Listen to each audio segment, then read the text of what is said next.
మహాపురుషుడైనటువంటి వాడు, పరమ భాగవతోత్తముడైనటువంటి వాడు పూజ చేసుకోగానే బయటికి వస్తుండగా ఎవరైనా చూస్తే ఆ రోజున వాడు త్రివేణీ సంగమ స్నానం చేశాడని ఫలితం వేస్తారు.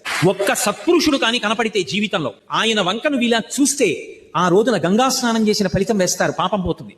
కల్పతరువు దగ్గరికి వెళ్లి నిలబడిన పుణ్యం ఇస్తారు. అందుకే అప్పటి వరకు ఏ కోరిక నీకు తీరలేదో అది తీరుతుంది. మనసులో ఉన్న పరితాపం పోతుంది. చంద్రబింబం దగ్గర కూర్చుంటే ఉన్న చల్లదనం మనసులో వస్తుంది. మూడు ఇవ్వగలిగిన వాడు ఒక్కడే, ఒక్క సత్పురుషుడు. ఆయన ఇద్దామనుకుని తిరగడు, ఈశ్వరుణ్ణి నమ్ముకుని తిరుగుతుంటాడు. అందుకే సత్పురుషుల యొక్క సహవాసం అంత గొప్పది. వాళ్ళ కోసం భగవంతుడు వెంటబడి తిరుగుతుంటాడు. అందుకే అటువంటి సత్పురుష సహవాసమును విడిచిపెట్టవద్దు. ఎవరో ఒక సత్పురుషుడితో ప్రయత్నపూర్వకంగా సహవాసం పెట్టుకోండి. ఆయన వెంట తిరగడం, ఆయన మాటలు వినడం నేర్చుకోండి. సత్పురుషుడు అని నేను అన్నప్పుడు ఆయన శరీరంతో ఉన్నారా లేదా అన్నదాంతో కూడా సంబంధం లేదు. ఒక చంద్రశేఖర భారతీ మహాస్వామి, ఒక అభినవ విద్యాతీర్థ మహాస్వామి, ఒక చంద్రశేఖరేంద్ర సరస్వతి మహాస్వామి, ఇటువంటి వారు చెప్పినటువంటి ఉపన్యాసాల సంకలనమైన పుస్తకాలు కూడా సత్పురుషులే.